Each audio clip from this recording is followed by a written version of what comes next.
Première capsule du cours d'alliage léger du 4 novembre. Si vous vous souvenez bien, à la capsule précédente, j'avais terminé sur les alliages de magnésium. Le chapitre était entièrement terminé. Je vous avais dit que je poursuivais dans cette capsule-ci euh, avec le chapitre sur les alliages de titane, ce que je vais faire éventuellement. Euh, Tout d'abord, avant d'aborder les alliages de titane, je vous ai parlé d'un procédé de mise en forme qui était le plus utilisé pour les alliages de magnésium. En l'occurrence, le procédé de fonderie qui s'appelle le moulage par injection, le die casting en anglais.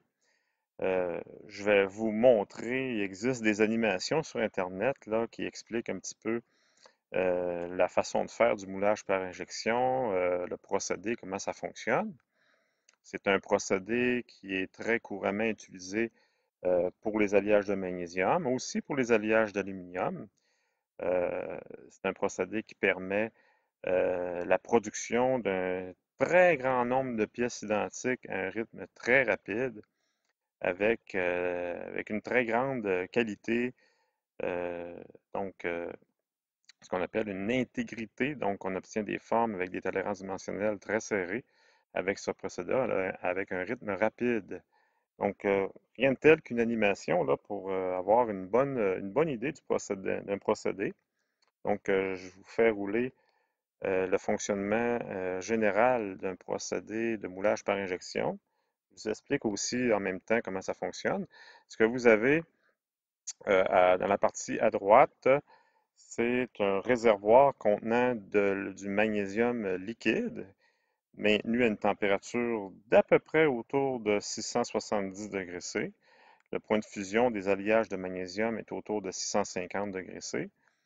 Le réservoir est maintenu à haute température dans un bain de sel ou chauffage électrique. Donc, il y a plusieurs modes de chauffage pour maintenir le magnésium à l'état liquide. Puis vous avez au-dessus du réservoir un piston mécanique qui est capable de pousser le métal dans une conduite reliée au moule qui est à droite, à gauche, c'est-à-dire. Et c'est un moule qui mécaniquement peut être ouvert et refermé. Donc, je fais rouler l'animation à partir du début. Donc, vous voyez, lorsque le piston pousse le métal liquide, bien entendu, est acheminé à l'intérieur du moule par la conduite et le métal est injecté de force dans l'empreinte du moule à très grande vitesse et refroidi rapidement avec un système de refroidissement. Donc, ce sont des moules généralement en acier qui sont utilisés pour ce genre de moules-là, qui sont refroidis à l'eau, de manière à permettre un refroidissement, une solidification rapide du métal. Tout de suite après, les deux moules, la partie gauche du moule, elle est déplacée de manière à libérer la pièce du moule. Et la pièce tombe tout simplement dans un bac récepteur situé en bas. Le moule est nettoyé. On applique un enduit à chaque fois pour faire en sorte que ben, l'enduit a deux raisons. Pour faire en sorte que la pièce ne colle pas sur les moules et pour empêcher aussi les particules de fer, parce que le moule est fait en acier, empêcher les particules de fer de pouvoir rentrer dans le métal parce qu'on a vu dans la capsule précédente que le fer était une impureté dans les alliages de magnésium. Donc, il y a un enduit qui a été déposé et ensuite on referme. Le piston, pendant ce temps-là, oui, ici c'est du zinc, là, mais pour le magnésium, c'est pareil. Là, j'ai pris une animation pour le moulage au zinc, donc on dit que c'est du zinc, mais on peut s'imaginer que c'est du magnésium. Donc, c'est plus le procédé que je voulais vous montrer, mais bien entendu, le moulage par injection ne s'adresse pas uniquement aux alliages de magnésium. Le piston, pendant ce temps-là, il a remonté dans le bassin de métal liquide et il va redescendre pour injecter encore du métal pour couler une deuxième pièce. Et donc ça se répète sans arrêt, en continu. Donc, vous pouvez imaginer le rythme de production. On peut fabriquer, là, en général, là, pour les pièces en magnésium, là, on fabrique à peu près entre 15 et 20 pièces à la seconde. Non, c'est-à-dire une pièce à toutes les 20 secondes. Donc, 3 pièces par minute environ. 3 à 4 pièces par minute enduit. Donc, la séquence se répète là, à l'infini, comme ça. Donc, moulage par injection. Tout est automatisé. Euh, donc, ça ne prend pas beaucoup d'opérateurs manuels pour opérer le moule. Ce sont des moteurs électriques qui font le mouvement de toutes les composantes. Voilà. Je vais vous montrer une deuxième animation que j'ai trouvée aussi, qui est intéressante à regarder rapidement. Voilà. Donc celle-là est un peu moins, l'animation est moins simpliste, plus près de la réalité. Donc le métal est poussé, vous voyez le métal qui a intégré l'empreinte du moule. Et là, le moule s'ouvre mécaniquement, la pièce tombe dans un bac récepteur et ainsi de suite. Et là, ça, c'est le système qui permettait d'injecter l'enduit. Et voilà. Mais c'est sans arrêt comme ça. Le cycle se répète un très grand nombre de fois à très grande vitesse. Comme ça. Donc en Chine, c'est l'endroit dans le monde où on fabrique le plus de pièces en magnésium par moulage par injection. Il y a de grandes usines avec toute une série de, de machines de moulage par injection, une à côté de l'autre, qui vont produire différentes pièces à très grand volume, là, pour, à, à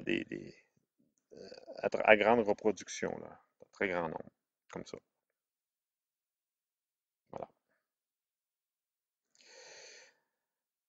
Donc, je pense qu'on a compris le principe.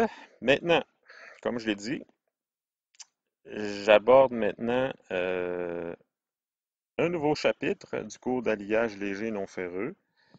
On demeure dans le domaine des alliages légers,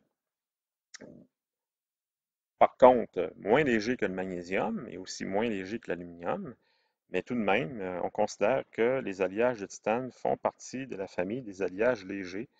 C'est le plus lourd des métaux légers, disons ça comme ça.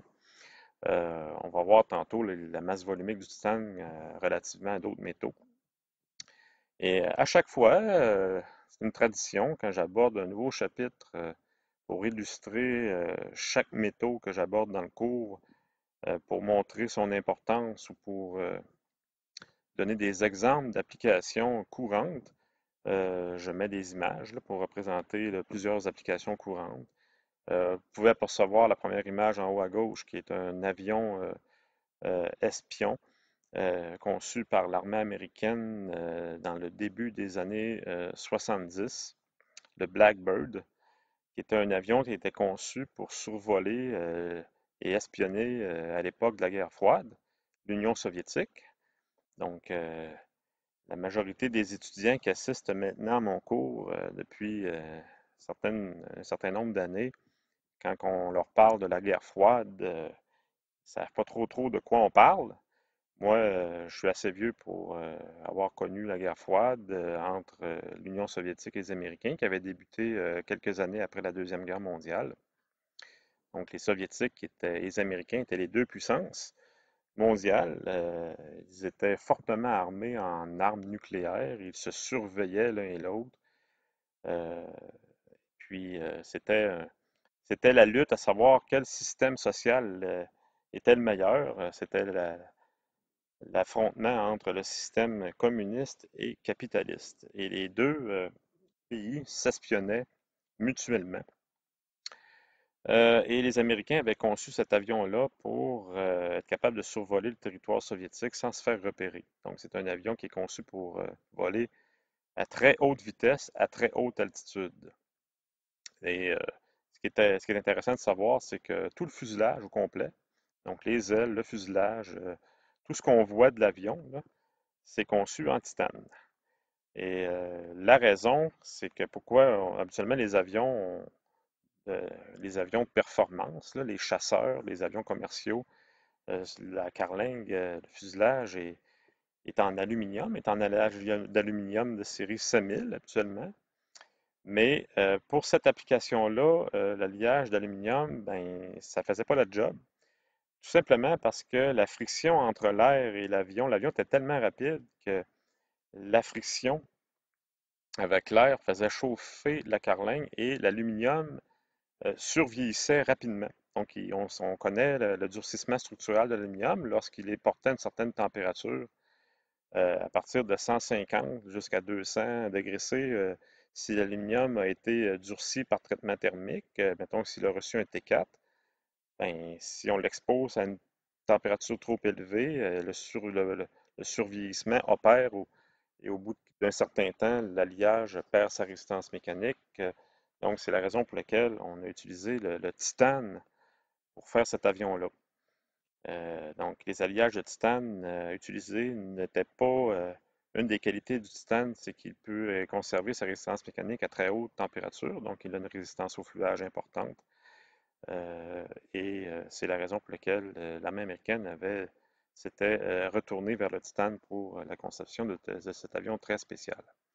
J'ai mis aussi comme deuxième application courante du titane un système de suspension, un ressort. Ici, ce que vous voyez, c'est un ressort utilisé soit pour les motoneiges, les quatre roues et les motos. Le titane est à peu près le meilleur choix de matériaux pour faire ce genre d'application-là. Donc, vous allez voir plus tard que le module de Young du titane il est intermédiaire entre celui de l'acier et de l'aluminium. Mais à cause de sa légèreté, on réussit avec le titane à faire un ressort plus léger qu'en acier. Donc, pour des motoneiges et des motos de performance, ça devient intéressant, ou pour lesquels on va aller chercher le plus de légèreté possible. J'ai mis aussi des lunettes, les lunettes en titane, c'est courant. La raison du titane pour ce genre d'application-là, c'est que le titane a la particularité d'être, ben, pas le titane métallique, mais l'oxyde de titane, parce qu'on vous allez apprendre tout à l'heure que le titane se recouvre d'une couche naturelle d'oxyde de titane. Et l'oxyde de titane a la particularité d'être un matériau dont le corps ne rejette pas l'oxyde de titane. Il est ce qu'on appelle biocompatible. Et entre autres, lorsque les lunettes sont en contact avec les tempes, il y a certains matériaux qui vont provoquer euh, des dommages à la peau. Donc, la peau devient peut-être sensible au contact de certains matériaux. Donc, ces personnes-là vont avoir tendance à acheter des lunettes en titane. L'oxyde de titane n'a pas comme propriété d'endommager la peau par des réactions. Euh, Vous avez aussi un moteur d'avion de ligne. Pourquoi que je vous mets un moteur d'avion de ligne? Parce que les ailettes, pas toujours les ailettes que vous voyez à l'intérieur de l'avion, mais surtout les ailettes situées à l'arrière du moteur, sont fabriquées en titane. Sur certaines ailettes, là, ceux qui sont exposés à des plus hautes températures dans le moteur, le titane est un des seuls matériaux capables de conserver ses propriétés mécaniques et ne pas s'oxyder à haute température. Donc, ce qui est important pour des ailettes de moteur, si les ailettes sont endommagées de quelque façon que ce soit pendant la mise en marche d'un moteur d'avion, ben, ça entraîne, si on est dans le gros pétrin, lorsqu'on est des passagers ou des pilotes d'avion, si les deux moteurs explosent, ben, l'avion a une bonne chance de s'écraser. Donc, ça prend des matériaux capables de résister aux conditions de mise en service très sévères qui existent à l'intérieur d'un moteur d'avion. Et j'ai mis en tout dernier une moto, parce qu'il y a différents alliages de titane dans une moto, résister quelques pièces mécaniques pour résister à des hautes températures et combinaison avec la légèreté. Voilà. Euh, bon, si je passe, le titane. Bon, ben le titane, ce que je vais faire pour la première capsule, faire une petite présentation du titane, comme j'ai l'habitude de le faire. Puis très rapidement, je vais aborder la métallurgie extractive du titane. Donc, je commence toujours par la métallurgie extractive, puis ensuite, ben, j'aborde le titane au niveau des alliages, euh, au niveau des propriétés mécaniques, etc.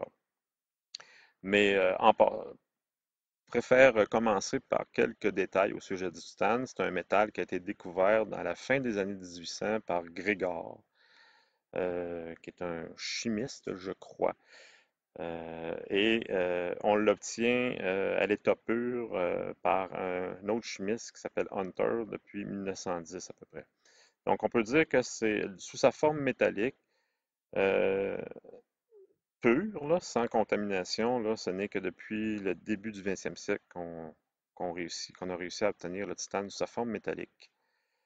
La fabrication industrielle sous forme ductile, c'est-à-dire sa forme métallique, a été mise au point par un autre métallurgiste qui s'appelle Kroll. C'est un Allemand ou un Autrichien, là, je ne me souviens plus, qui a été celui qui a conçu un procédé permettant d'obtenir du titane métallique à l'échelle industrielle. Donc, ce n'est qu'à partir de la...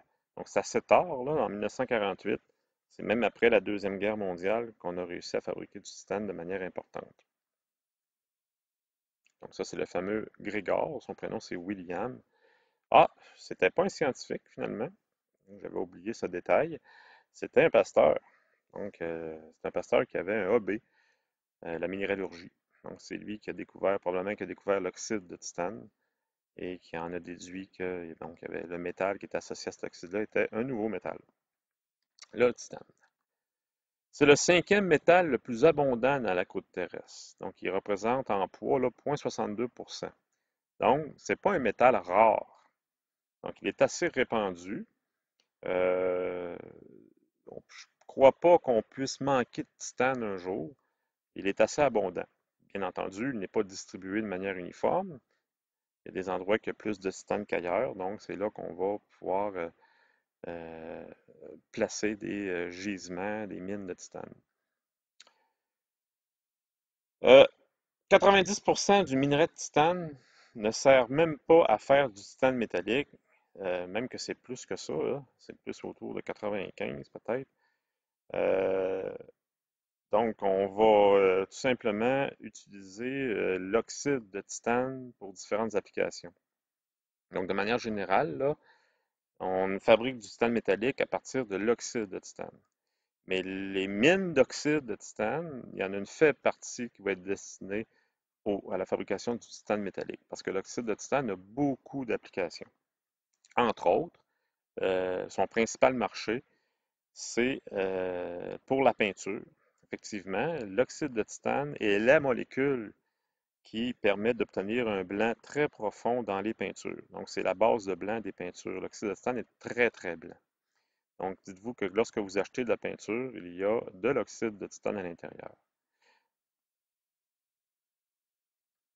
Donc, si on compare la production de titane mondiale avec celle des autres métaux, comme je l'ai toujours fait au début de chacun des chapitres, bien, vous voyez comment le titane est marginal au niveau volume, au niveau tonnage de production par rapport à d'autres métaux. Euh, donc, le titane, là, c'est pas une production très importante. Aujourd'hui, là, ça, c'est les chiffres de 2015. Aujourd'hui, on pourrait probablement dire que c'est rendu à 300 000 tonnes par année de production mondiale. Donc, on est des futurs métallurgistes, donc le réseau cristallin, c'est quelque chose qui nous intéresse. Le titane, vous allez voir qu'il est spécial en termes de réseau cristallin. Normalement, possède une structure hexagonale, donc hexagonale compacte. Euh, Dans le diagramme d'équilibre des titanes, on associe l'hexagonale compacte à la phase alpha. Donc, on utilise la lettre grecque alpha pour euh, identifier, là, pour représenter, pour désigner le réseau hexagonal compact. Euh, du zéro absolu, disons, jusqu'à 882 degrés C. Le titane va être hexagonal compact avec un rapport C sur A, donc les paramètres. Le C, c'est la hauteur du réseau, là, et puis le A, c'est la longueur d'une arête. Donc, on sait qu'hexagonal compact, c'est un empilement d'atomes à 3 étages. Un premier étage, 6 atomes placés en hexagone avec un atome au centre. Un deuxième étage, 3 atomes en triangle qui sont assis par-dessus les sites laissés par le premier étage. Et un troisième étage identique au premier. Donc, la hauteur là, de l'étage du réseau complet, c'est le paramètre C. Et la longueur d'une arête là, qui fait l'hexagone d'un atome à l'autre, c'est le paramètre A. Et les métaux, comme par exemple le magnésium, qui est aussi hexagonal compact, Lorsqu'on compare les réseaux hexagonaux compacts du zinc, par exemple, du titane et du magnésium, on s'aperçoit qu'ils n'ont pas le même rapport C sur A. Et ça influence quelque peu, passablement les propriétés mécaniques d'un métal, des métaux entre eux qui partagent le réseau hexagonal compact. Euh, le rapport C sur A de 1,58 fait en sorte que le titane, il est moins fragile que le magnésium à cause d'un rapport C sur A qui est différent. Et là, je vous ai dit que le titane était spécial en termes de réseau cristallin. Pourquoi? Parce qu'il est allotropique. Donc, lorsqu'on porte le titane au-dessus de 882, il y a un changement allotropique. Donc, la structure cristallographique devient maintenant cubique centrée, comme le fer. Et à ce moment-là, on la nomme la phase bêta. Donc, dans les diagrammes d'équilibre, la phase bêta qui est représente justement le réseau cubique centré. Et le paramètre de maille est de 0,332 nanomètres à 900 degrés C. Donc, c'est un métal allotropique, comme le fer. Et voilà. Donc, 882, à l'état pur, c'est la température de transformation allotropique. Donc, en bas de 882, le réseau est hexagonal compact. Et 882 et plus, les atomes de titane s'empilent plutôt en cubique centré. Et, je dis au passage, parce que je l'ai répété souvent, euh, je pense que c'était dans le chapitre des alliages de cuivre, oui, que les métaux qui s'empilent en cubique centré à haute température, ben, ils se prêtent très bien à la mise en forme à chaud, parce que le réseau cubique centré est moins porté à déchirer à haute température lors des opérations de déformation à chaud, comme le forgeage et le laminage à chaud. Et oui, vous avez compris que le titane est donc un métal qui se prête très bien aux mises en forme par déformation plastique à haute température, parce que, comme pour les bronzes, par exemple, ou les cuproaluminium, ben, lorsqu'on dépasse une certaine température, on se retrouve avec un réseau cubique centré. Et on avait vu par contre que pour les alliages de cuivre, pour aller chercher un réseau cubique centré, ça prenait des éléments d'alliage. Ici, la différence, c'est que le titane n'a pas besoin d'éléments d'alliage pour être cubique centré. Il est allotropique. Donc, on pourrait, par exemple, procéder aux mises en forme à chaud avec du titane pur aussi. Donc, il est toujours cubique centré à haute température. Malgré qu'on va voir plus tard que les éléments d'alliage vont bien entendu influencer la transformation allotropique, mais au niveau de la température de transformation allotropique. Ensuite, donc, structure cristalline du titane, hexagonal compact. Donc, grâce au rapport de C sur A relativement faible de la maille hexagonale du titane, donc seulement 1,58, ce qui est faible, il y a suffisamment de systèmes de glissement sur les plans de base et sur les plans prismatiques pour que ce métal soit ductile à toute température. Donc, ductile, c'est faire attention. C'est qu'à froid, pendant que le métal, le titane est hexagonal compact, oui, il est relativement ductile. Donc, ça n'a rien à voir avec la ductilité de l'aluminium ou du cuivre qui sont cubiques à face centrée, mais il est beaucoup plus ductile que le magnésium. Donc, ça devient intéressant surtout au fait que le titane ne démontre pas la fragilité du magnésium. Donc, le titane n'est pas un métal fragile. Donc, beaucoup moins, du moins, que le magnésium. Et ça, c'est grâce à son rapport C sur A, qui est relativement faible pour un réseau hexagonal compact. On sait, je l'ai dit, le titane est considéré comme étant un métal léger. C'est le plus lourd des métaux légers. Donc, si on compare sa densité avec d'autres métaux, on voit bien qu'il est plus léger qu'à la fois le zinc, les aciers et les alliages de cuivre. Mais il est plus lourd que l'aluminium et le magnésium. Donc, sa masse volumique est de 4,51. Celle de l'aluminium, on se rappelle que c'était 2,7. Celle des aciers, c'est autour de 7,8, 7,9, 7,87. Donc, on voit que la masse volumique du titane est presque à mi-chemin entre celle de l'aluminium et des aciers.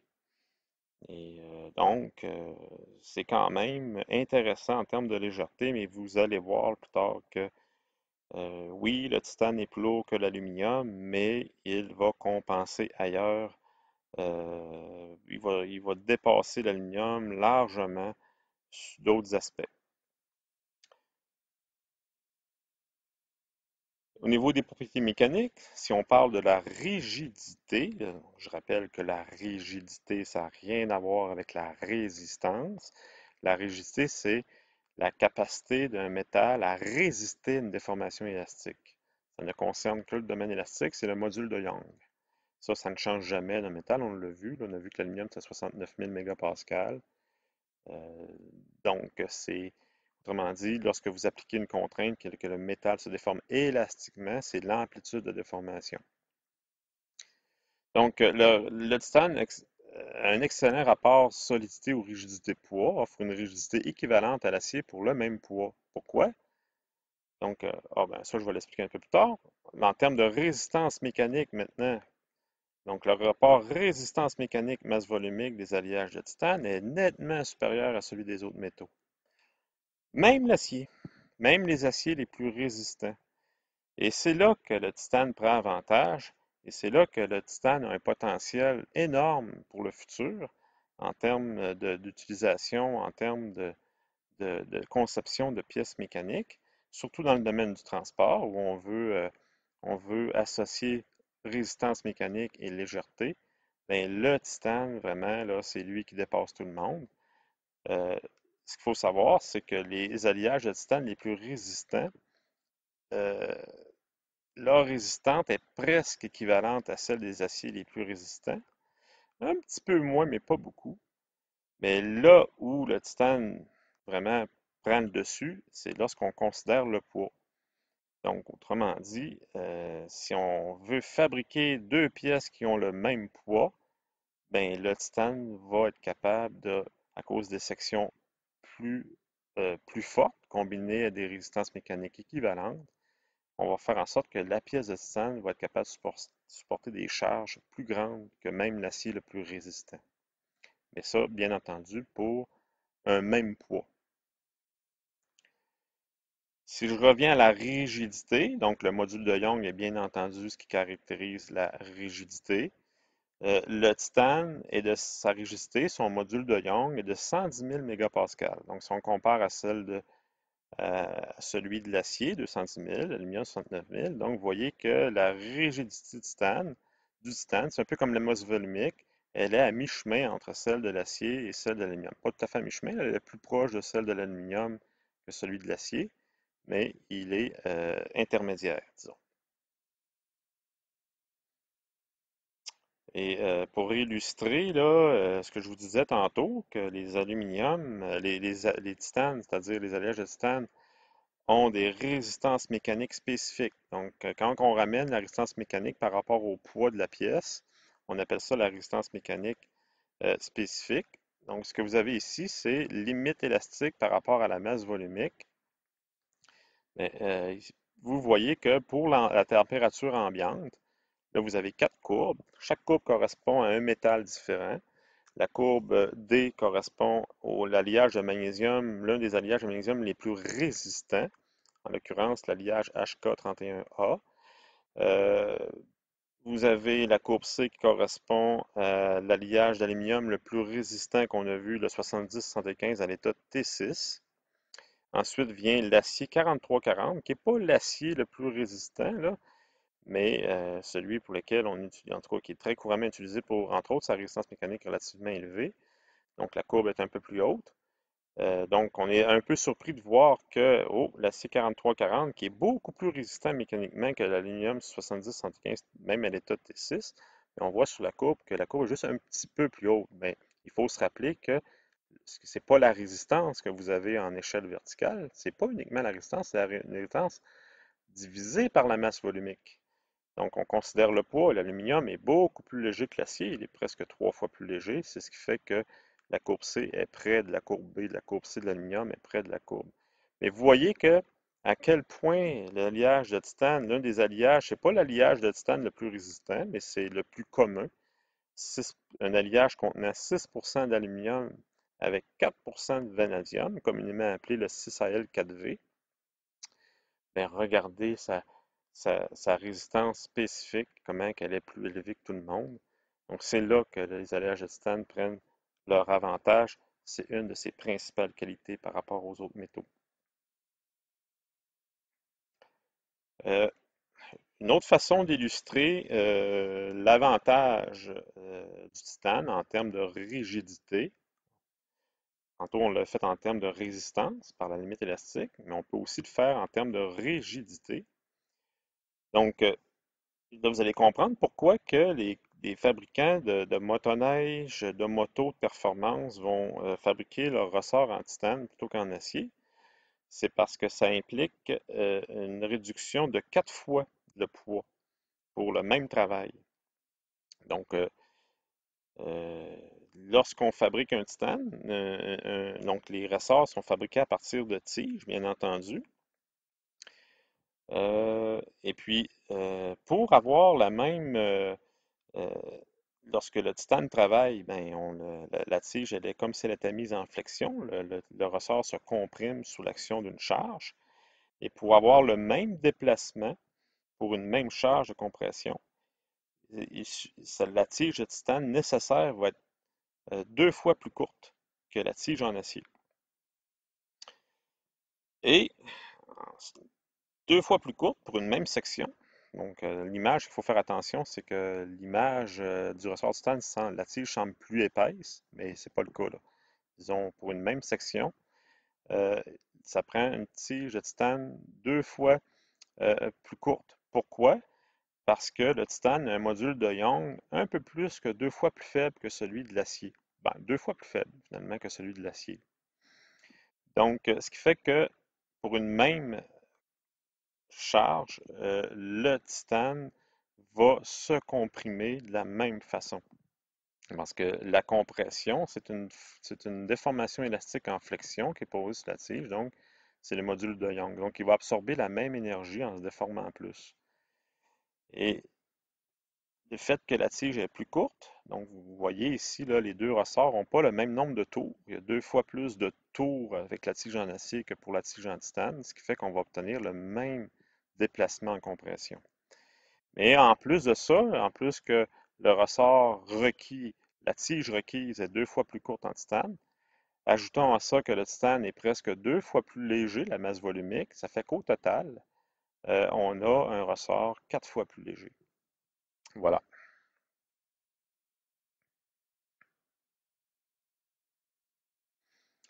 D'autres caractéristiques en rapport avec les alliages de titane, conductivité électrique et thermique basse. Donc, le titane n'est pas reconnu pour avoir une très grande conductivité électrique et thermique comme l'aluminium et le cuivre, par exemple, même qu'elle est plus faible que celle des aciers. Donc, le titane pur est 21 fois moins conducteur électrique et thermique, ça vient ensemble, que le cuivre pur. Donc, c'est rare qu'on va penser au titane là, pour des applications dans le domaine électrique. Et là, on a une bonne nouvelle concernant le titane, c'est qu'il est facile à usiner, un peu comme le magnésium. Donc, je l'avais dit ça dans le chapitre des alliages de magnésium, c'est que les métaux hexagonaux compacts sont plus faciles à usiner que les métaux cubiques centrés, cubiques face centrés, sans considérer l'ajout de certains éléments d'alliage qui facilitent l'usinage. Donc, le titane à l'ambiance, ben, il est hexagonal compact, donc il est facile à usiner.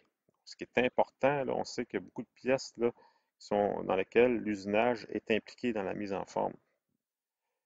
Le titane est recyclable. Bon, c'est pas une grande nouvelle parce que dans l'ensemble, tous les métaux se recyclent. Et le titane, lui, il possède son réseau de recyclage, bien entendu. Et il est d'autant plus important qu'il est cher, le titane. Donc, à cause du coût exorbitant du titane, on va donc être porté à le recycler davantage que certains autres métaux comme l'acier, par exemple, qui est plus euh, bon marché. Donc, on va essayer de récupérer le plus possible le titane pour le recycler, pour offrir au titane une deuxième, une troisième, une quatrième vie. Et le titane possède une bonne résistance à la fatigue. Encore là, ce terme de fatigue-là revient. C'est un phénomène qui implique une rupture même à des charges inférieures à la limite élastique. par un phénomène de fissure qui débute à la surface et qui évolue avec le temps lorsqu'une pièce est exposée à des mises en charge variables, cycliques, qui mènent éventuellement à une rupture subite d'une pièce. Donc, le titane résiste bien, un comportement à la fatigue. Donc, ça aussi, c'est une force. Autre force propre au titane, et là, le titane va surpasser là, même certains aciers à ce niveau-là, puis encore plus l'aluminium, le magnésium et le cuivre, une bonne tenue mécanique à chaud, jusqu'à vers 700 degrés. Autrement dit, il y a certains alliages à titane pour lesquels la limite élastique va être conservée au complet, même jusqu'à 700 degrés C. Donc, c'est énorme. Donc, le titane a une excellente tenue au fluage à haute température. C'est une des raisons pour lesquelles on va l'utiliser, par exemple, pour la fabrication des ailettes, pour la propulsion des moteurs d'avion, pour exposer à haute température, pour la compression de l'air, pour la réaction là, d'un moteur d'avion à l'arrière. Donc, 700 degrés C, là, c'est vraiment énorme là, ça surpasse là, les aciers en termes de résistance à chaud. En moyenne, les aciers, la température de fluage là, va se situer, ça dépend des aciers, là, c'est relatif, là, entre 500 et 700 degrés C. Et la titane, ben, ça peut aller jusqu'à 700 aussi. Une grande force du titane, la résistance à l'oxydation. Le titane est carrément inoxydable. Il est même beaucoup plus inoxydable que les aciers inoxydables, les plus inoxydables. Disons ça comme ça. Donc, la résistance à l'oxydation et par le fait même à la corrosion du titane, elle est extraordinaire. Donc, c'est une des grandes forces du titane. Par contre, si on le porte à haute température, et là, c'est sûr que là, pour tous les métaux portant une certaine température très élevée, si le titane est exposé à haute température à des molécules telles que l'oxygène de l'air, l'hydrogène, même l'azote, beaucoup de gaz, là, il va se contaminer. Et ça va altérer ses propriétés mécaniques parce qu'on va former la présence d'hydrure, de carbure, d'oxyde de titane qui va se retrouver à la surface et euh, endommager ses propriétés mécaniques, affaiblir la pièce en surface. Du même coup, le titane a aussi une excellente ténacité à basse température. Donc, ténacité, c'est résistance au choc, je l'avais dit. Hexagonal compact avec un rapport C/A relativement bas fait en sorte que les alliages de titane ne sont pas réputés pour être fragiles.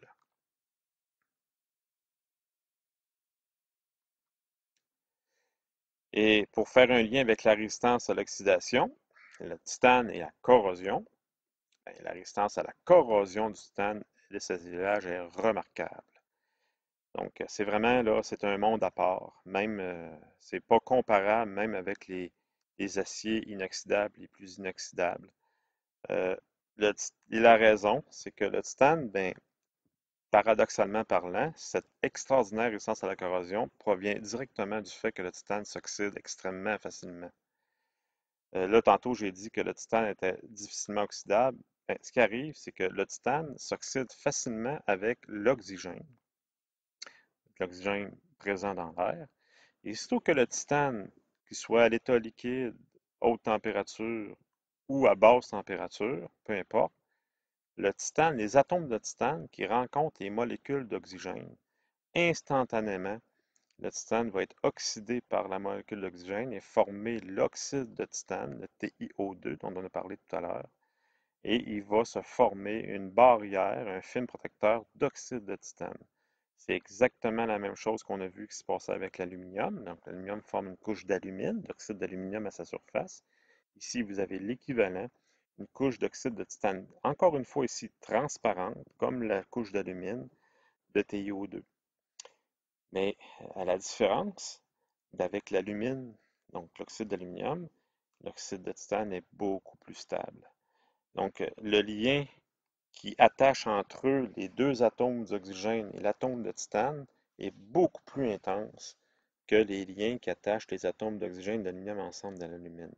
Donc, la molécule d'oxyde de titane est extrêmement stable, ce qui fait qu'elle n'est pas portée à réagir avec des environnements corrosifs ou des environnements très acides ou très alcalins On a vu que l'aluminium, peut se faire attaquer par des milieux légèrement acides, légèrement basiques. C'est vraiment pas le cas de l'oxyde de titane. L'oxyde de titane est extrêmement stable. Et aussi plus stable que l'oxyde de chrome qu'on voit dans les aciers inox. Donc, c'est un film protecteur à toute épreuve, l'oxyde de titane, donc, ce qui fait que le titane est protégé là, vraiment là, par une barrière très intense. Et ça fait que le titane est insensible au chlorure et à peu près insensible à la corrosion caverneuse et à la corrosion par piqûre. Ce sont des phénomènes de corrosion qu'on rencontre souvent chez les aciers inox et certains aluminiums aussi, surtout les aciers inoxydables qui ne sont pas inoxydables. Mais le titane est vraiment protégé de ce genre de mode de corrosion-là. Donc, dans certaines conditions particulières, toutefois, certains alliages de titane peuvent subir une corrosion sous tension. Donc, ça dépend des alliages, puis ça dépend aussi de l'état métallurgique du titane. Et voilà. Bien, là, à partir de maintenant, je vais commencer, là, je vais prendre un petit peu le temps qui reste, là, s'il en reste encore un peu, là, je vais aller voir le temps que j'ai utilisé pour ne pas faire une capsule trop grosse. Donc, 40 minutes. Bon, c'est correct. On peut continuer un petit peu en commençant à aborder la métallurgie extractive du titane. Donc, dans le même chapitre, la métallurgie extractive du titane est un peu plus loin. Mais vu que j'ai pris comme décision et habitude de parler de la métallurgie extractive avant d'aborder les systèmes et les classes d'alliage, ben, je vais poursuivre avec la métallurgie extractive du titane. Bon, donc le titane vient de la croûte terrestre et on produit du titane à différents endroits dans le monde. Il existe des mines de titane à différents endroits dans le monde. Et il y a deux types de minerais qui sont exploités. D'une part, il y a ce qu'on appelle l'ilménite ou encore titanate de fer. Donc, la molécule d'ilménite, c'est du FeTiO3. Donc, c'est une molécule qui est très présente à certains endroits, entre autres au Québec. Il y a une mine sur la côte nord de FeTiO3, d'ilménite. Euh, on retrouve l'ilménite, elle est souvent mélangée à des oxydes de fer, Fe2O3, Fe3O4, donc c'est des minéraux là, qu'on retrouve ensemble, là, qu'on peut souvent ensemble, au Québec entre autres. Donc, soit dit en passant, l'usine de KIT, fer et titane à Sorel, c'est son minerai, c'est le minerai à partir duquel est fabriqué la fonte et l'acier. Donc, il y a du titanate de fer qui accompagne le minerai. C'est pour ça qu'on appelle l'usine fer et titane, parce que le titanate de fer aussi est exploité. Donc, pas pour faire du titane métallique, mais pour éventuellement devenir du TiO2, pour être ensuite vendu comme, entre autres, base de blanc pour les peintures. Il y a aussi quelques mines d'ilménite aux États-Unis, en Russie, au Canada, bien entendu, on l'a dit, et en Norvège. L'autre type de minerai qui est exploité, c'est le dioxyde de titane, qui peut être aussi directement retrouvé dans la croûte terrestre. En Norvège, on en trouve, et aux États-Unis, et aussi, il n'est pas indiqué ici, mais en Chine, il y en a aussi. Bon, la Chine ont tout. Ce que je vous montre ici, c'est une représentation des deux types de minerais. Vous avez un gros bloc d'ilménite. Ça, vous pouvez aller voir ça à Sorel, là, sur les terrains de l'usine QIT. C'est le bloc là, la photo montre là, le bloc qui est placé, là, exposé à l'entrée de l'usine. Et puis, ce que je vous montre ici, c'est du rutile en broyé, le TiO2, en toute fin pratique, là, qui est blanc, un peu comme l'alumine. Voilà. Avant de parler de la métallurgie extractive, bon, ben, vous dire un petit peu comment est répartie la production de TiO2 à travers le monde. Donc, en Australie, il s'en produit beaucoup. 24% de la production mondiale de TiO2 est en Australie. Au Canada, c'est 14%. En Chine, je l'ai dit tantôt, qui s'en fabriquait là, c'est 10%. Aux Indes, 7%. En Amérique du Sud, pas l'Amérique, c'est-à-dire l'Afrique du Sud est aussi un gros producteur d'oxyde de titane avec 19%. Et vous avez les autres, là, ça inclut les États-Unis, quelques autres pays comme la Russie, les États-Unis. En Israël, je pense qu'ils en produisent aussi. Donc, à différents endroits dans le monde, là, le titane est assez commun dans la croûte terrestre, de sorte que ça fait en sorte qu'il y a beaucoup de gisements potentiels d'oxyde de titane à travers le monde. Ce que vous voyez ici, ce sont les applications du TiO2 et comment sont réparties les différentes applications du TiO2 et comment ils sont représentés. Vous voyez la peinture, la base de blanc de peinture, mais c'est la majorité des applications auxquelles est destiné le TiO2, c'est pour faire de la peinture. Donc, autour de 57% de la production de TiO2 est destinée à faire de la peinture. Matière plastique, le TiO2 rentre comme additif dans certains polymères à hauteur de 13,3%. Dans l'industrie du papier, probablement pour faire participer au blanchiment du papier. Pour faire de la céramique, le TiO2 participe à la... On peut faire du réfractaire. Le TiO2 est un ingrédient pour fabriquer des briques réfractaires, donc des céramiques, à hauteur de 12% à peu près. Et vous voyez, les deux autres applications, là, fer-titane, les alliages titane-fer et puis titane métallique pur, donc ensemble, forment pour un peu plus que, autour, un petit peu moins que 5%. Donc, vous voyez que l'oxyde de titane qui est destiné à devenir du titane métallique est très faible. Mais nous, c'est ce qui nous intéresse, le titane métallique. Donc, bien entendu, que ce soit à partir du rutile ou de l'ilménite, les opérations, bon, on va chercher la roche à la mine et en plus, et après, on broie. Donc, c'est toujours comme ça que les opérations de minerais, le traitement du minerai s'effectue. Ça commence toujours par une opération de broyage pour obtenir de fines particules du minerai utilisé. Ensuite, la deuxième étape, le mélange, le minerai, est ensuite traité avec du chlore à l'état gazeux. Donc du Cl2, on va l'exposer au chlore gazeux et du carbone. Donc le carbone, on prend ça où? On prend ça dans la terre aussi, comme le TiO2, sous forme de pétrole ou sous forme de charbon. On va tout mélanger ça ensemble dans un réacteur à lait fluidisé.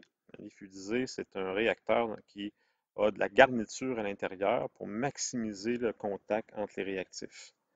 Donc, c'est ça que ça s'appelle. Ça s'appelle un réacteur à lait fluidisé à une température de 1000 degrés C.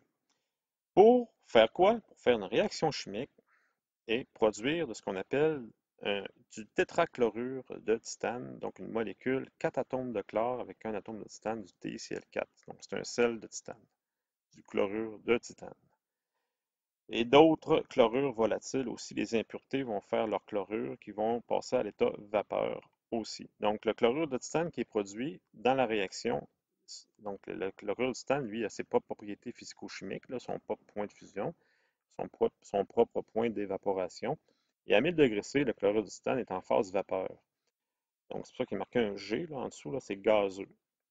Et il va aussi se produire, parce que là, il y a le coke qui participe à la réaction, qui fait baisser l'énergie d'enthalpie de la réaction. Donc, le carbone fournit de l'énergie, fournit des électrons pour assurer la production du TiCl4. Donc, et là, l'oxygène, qui est au départ associé au titane, c'est toujours ce principe revient très souvent, vous l'avez remarqué dans les processus de réduction des métaux. Pour inciter l'oxygène et le titane à se quitter, j'ai dit tantôt que l'oxyde de titane est une molécule extrêmement stable. Le lien qui est chimique entre l'oxygène et le titane est très intense. Donc, ça prend beaucoup d'énergie pour briser cette molécule-là, pour inciter l'oxygène à quitter le titane. Ça prend beaucoup d'énergie, ça prend des incitatifs, et c'est ce que le pétrole et le coke, le charbon, va offrir. C'est à cause du charbon et du pétrole qu'on va réussir à briser la molécule d'oxyde de titane. Il faut convaincre l'oxygène de laisser le titane au profit de quelque chose d'autre, en l'occurrence le carbone. Je le répète encore parce que C'est ignoré complètement dans la vie de tous les jours, dans les médias, à la télévision, à la radio. Le pétrole et le coke, le charbon est nécessaire à notre mode de vie. Il est obligatoire. On ne peut pas s'en débarrasser parce que c'est de l'énergie.